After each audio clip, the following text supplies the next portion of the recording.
Bonjour. Alors aujourd'hui, je vais traiter avec vous un sujet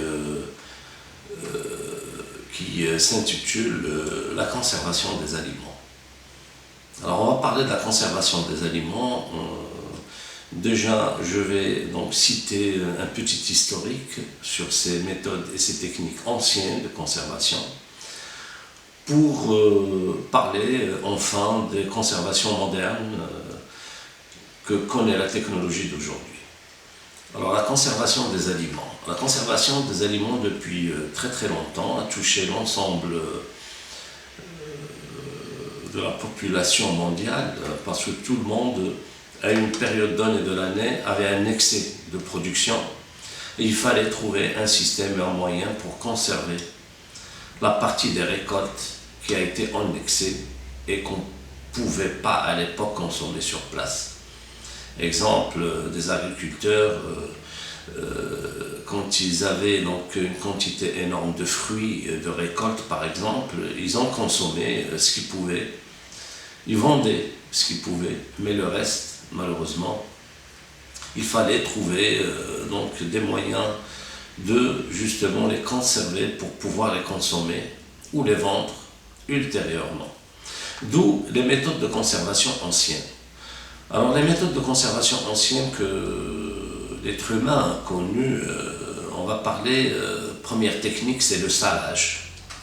Alors le salage, technique qui consiste à ajouter une quantité de sel dans un aliment. Généralement, c'est 20% du poids de l'aliment qui est rajouté et puis le sel permettait de dégager l'eau que l'aliment contient, parce qu'on sait que le sel est un antiseptique déjà, donc les microbes ne peuvent pas se multiplier dans un milieu trop salé. Deuxièmement, le sel est un agent libérateur d'eau. Quand vous mettez le sel dans un aliment, il va le faire dégorger de façon à faire ressortir l'eau qui se trouve à l'intérieur de l'aliment et du coup il va devenir sec. Et avec l'adjonction ou l'addition du soleil, il y a dessèchement de l'aliment et on peut le conserver. Exemple au Maroc, c'est les viandes séchées, ce qu'on appelle qdi.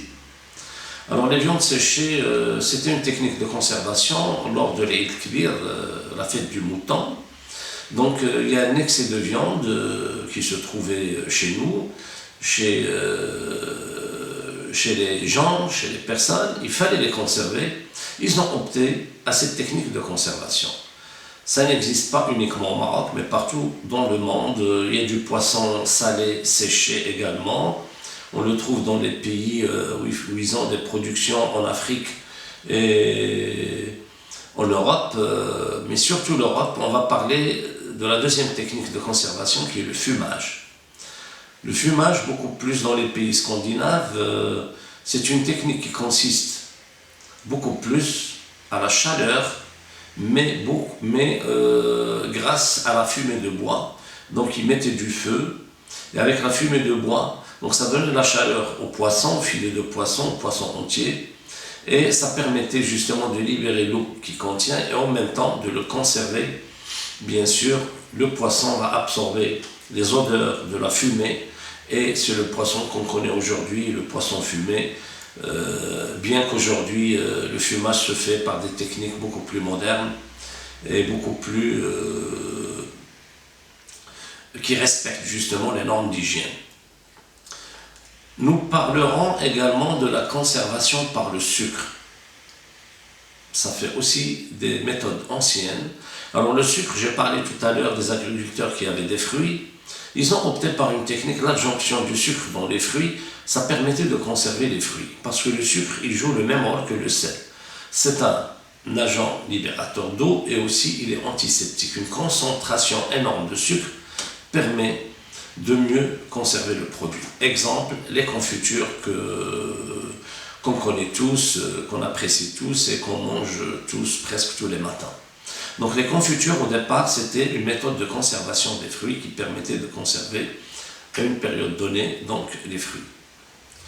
Il y a bien sûr d'autres conservations anciennes, par exemple les marinades.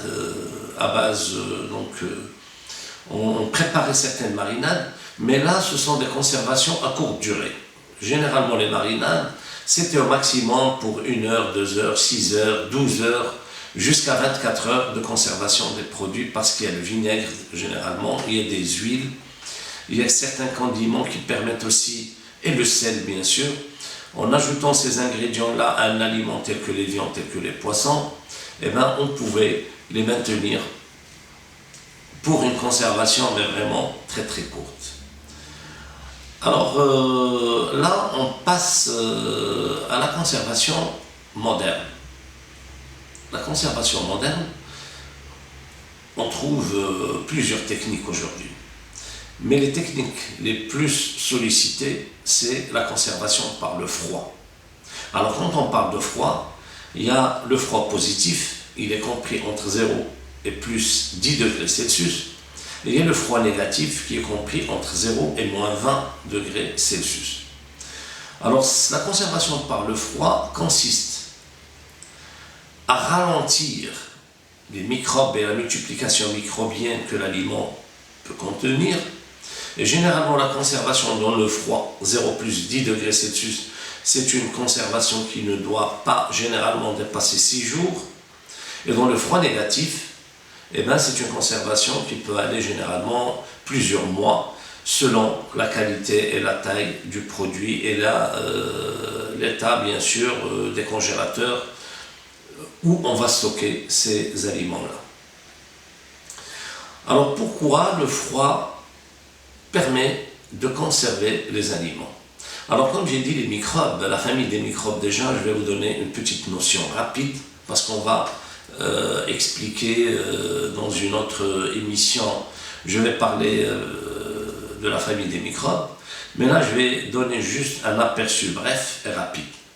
Alors les microbes, comme définition, ce sont des êtres microscopiques, unicellulaires, ils ont une seule cellule, et qui se développent par scission ou par multiplication cellulaire, c'est-à-dire une cellule va se diviser, va donner 2. La multiplication des microbes se fait généralement quand les conditions sont favorables tous les 20 minutes. C'est-à-dire on a une cellule, au bout de 20 minutes on va avoir 2, au bout de 20 minutes encore on va avoir 4, et ainsi de suite. Donc chaque cellule se divise pour donner 2. Et au bout de 6 heures, vous pouvez faire le calcul, vous pouvez vous retrouver par des millions des fois de microbes, si les conditions sont favorables, bien sûr. Alors la famille des microbes, il y a 2 sortes. Il y a les microbes qui sont utiles pour l'organisme, qu'on consomme, qu'on utilise.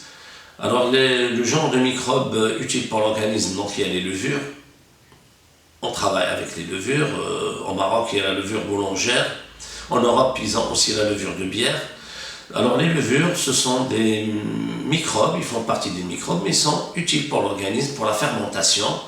Et comme vous le savez, donc le pain sans levure, eh ben, ça va être très difficile de le consommer parce que le pain, il permet la fermentation, la levée. La levée va contenir le gaz carbonique lors de la multiplication des levures.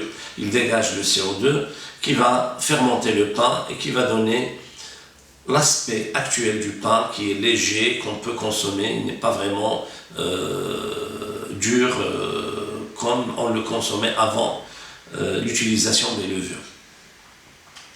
Il y a aussi les moisissures. Les moisissures, on les utilise aussi, ils font partie des microbes, mais ils sont utiles pour l'organisme. Il y a des moisissures qu'on peut trouver par exemple dans les fromages, le roquefort, le bleu, pas mal d'autres fromages. On utilise même les moisissures dans certains médicaments tels que la pénicilline.